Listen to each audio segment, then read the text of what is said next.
The vulnerable state of the U.S. economy has been highly discussed for months, but both the vulnerability and the discussion took on a whole new dimension as the second quarter gross domestic product preliminary number came to light yesterday.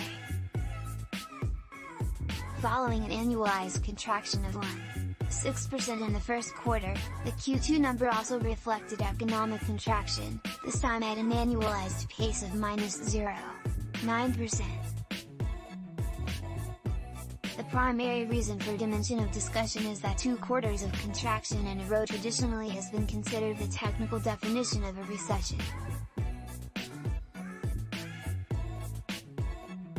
Over the last few days, though, the White House went into a proactive damage control mode to assert otherwise.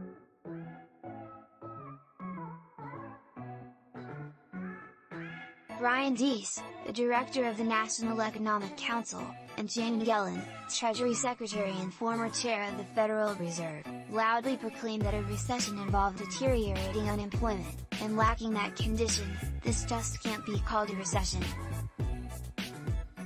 Let's first address the political reality.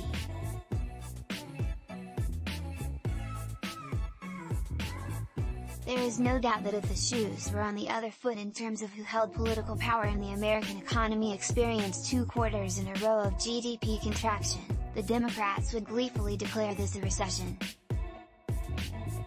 And in the interest of fairness, if the unemployment report was only 3.6% while GDP was contracting like this, Republicans likely would downplay the GDP report, as well.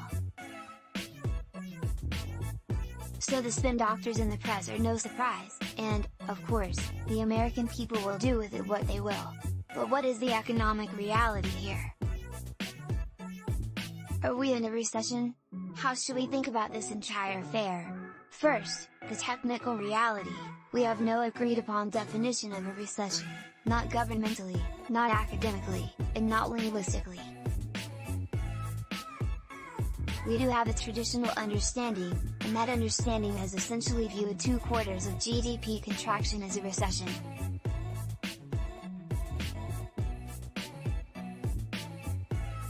But the bureau assigned with declaring a recession is an obscure government agency known as the National Bureau of Economic Research.